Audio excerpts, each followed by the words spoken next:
saya menemui Ibu Maula yang merupakan Ketua Komite Pembelajaran di SMA Negeri 1 Pekalongan. Pada hari ini saya akan mewawancarai Ibu Maula berkaitan dengan 7 aset di sekolah yang bisa digunakan untuk pengembangan, khususnya jika komite pembelajaran adalah pengembangan kurikulum. Terima kasih Bu Maula atas perkenan wawancaranya hari ini.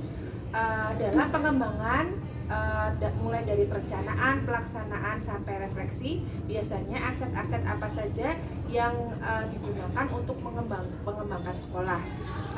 Dari 7 aset misalnya dari modal manusia, biasanya bagaimana Bu digunakannya untuk pengembangan? Untuk aset modal manusia misalnya guru-guru kita sendiri ya, fasilitator, guru, kemudian apa lagi namanya? Tim KP sendiri itu berlima dan kepala sekolah. Iya. Adakah juga modal hubungan sosial, misalnya hubungan dengan cabang dinas atau mungkin hubungan dengan sekolah lain untuk kita studi banding atau hubungan dengan pengawas kaitannya dengan KP ini? Untuk hubungan sosial sendiri bisa melalui alumni ya, alumni kita banyak sekali yang sudah sukses di bidang macam-macam, ada bidang wirausaha, ada bidang di pemerintahan juga ada para alumni. Kemudian untuk dinas-dinas juga kami memiliki hubungan sosial yang cukup baik, dinas-dinas instansi terkait yang berhubungan misalnya dengan P5, dinas lingkungan hidup atau dinas lainnya, sosial, kemudian dinas tenaga kerja juga ya, dan yang lainnya. Kemudian untuk sekolah-sekolah juga sudah melakukan studi banding, misalnya di SMA Surakarta ya. SMA 3 Surakarta ya waktu itu ya. Surakarta ya. Karena mereka merupakan sekolah yang sudah melakukan dulu. Kemudian jika mungkin Bu Maula bisa menggambarkan lingkungan fisik yang mendukung untuk program kurikulum kita, Bu Maula, lingkungan fisik atau lingkungan yang kita atau peralatan fisik yang kita mungkin punya, misalnya bangunan atau komputer atau aula. Kalau untuk bangunan sendiri ya sudah sangat memadai, jumlah kelas yang cukup 27 kelas ya, dan kita ada lapangan basket, lapangan voli, lab komputer juga ada 2, kemudian lab bahasa ada, lab biologi, lab IPA ada semua. Ada semua. Sangat mendukung, sangat memadai. Asetnya sudah memadai. Nah, bagaimana? Apakah juga pernah melakukan pembelajaran di luar sekolah? Kaitannya mungkin lingkungan sekitar atau lingkungan yang mendukung untuk proses pembelajaran? Atau misalnya kunjungan ke museum atau kunjungan ke mungkin lingkungan alam atau prasasti atau bagaimana untuk penggunaan lingkungannya? Untuk pembelajaran di luar kita pernah mengunjungi prasasti di Kabupaten Pekalongan ya, Silura kalau tidak salah ya.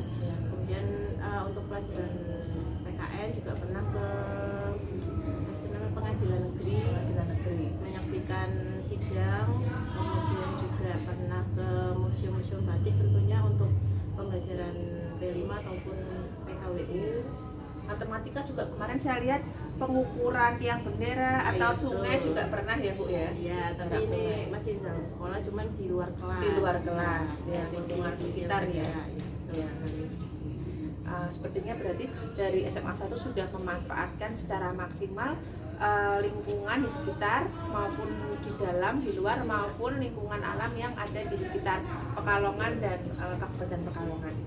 Kemudian untuk dukungan finansial khususnya di kurikulum ini biasanya dana-dana yang didapatkan itu dari mana saja ya Bu Maula?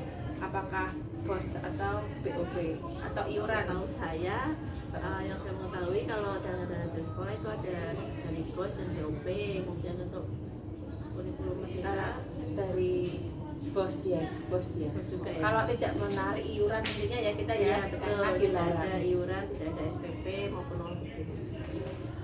Apakah keadaan kerukunan di SMA 1 Pekalongan ini dalam hal agama dan kerukunan agama dan budaya itu rukun sehingga bisa mendukung keberlangsungan dari KBM semasa, atau ada gesekan-gesekan antar ras atau suku begitu? Sejauh ini yang saya lihat tidak ada. Tidak ada. Kalaupun ada kegiatan-kegiatan keagamaan, misalnya agama Islam ada Isra Mi'raj, nah nanti yang agama non Muslim itu berarti mengadakan perkumpulan sendiri di ruang multimedia atau di ruang agama sendiri. Jadi tidak pernah ada yang seperti itu rasis. Tidak ada ya, alhamdulillah ya. Jadi itu merupakan juga modal atau aset sekolah yang sangat diperlukan untuk keberlangsungan program kita. Yang terakhir Bu Maula, apakah juga kita ada hubungan politik, misalnya mungkin dalam hal ini DPRD misalnya, atau dengan parpol? Sebenarnya kalau parpol tidak ya Bu ya, pernah nggak kita ada hubungan politik sehingga itu membantu kegiatan belajar mengajar di SMA 1 Pekalongan? Pernah ada ya. Kalau kaitannya dengan politik, pernah satu kali ke DPRD Pekalongan. Kebetulan ketua DPRD sendiri itu adalah alumni, sehingga gampang sekali untuk melakukan kerjasama dengan beliau. Waktu itu untuk mengisi audiensi Hasil P5 dari anak-anak kita ya, lingkungan di Pekalongan ya, betul. Beliau menjelaskan tentang Pekalongan sedetail-detailnya kepada kita, dan kita difasilitasi, diundang ke ruangnya beliau, diberi materi penjelasan tentang Pekalongan ini secara detail dan sambutan yang sangat hangat.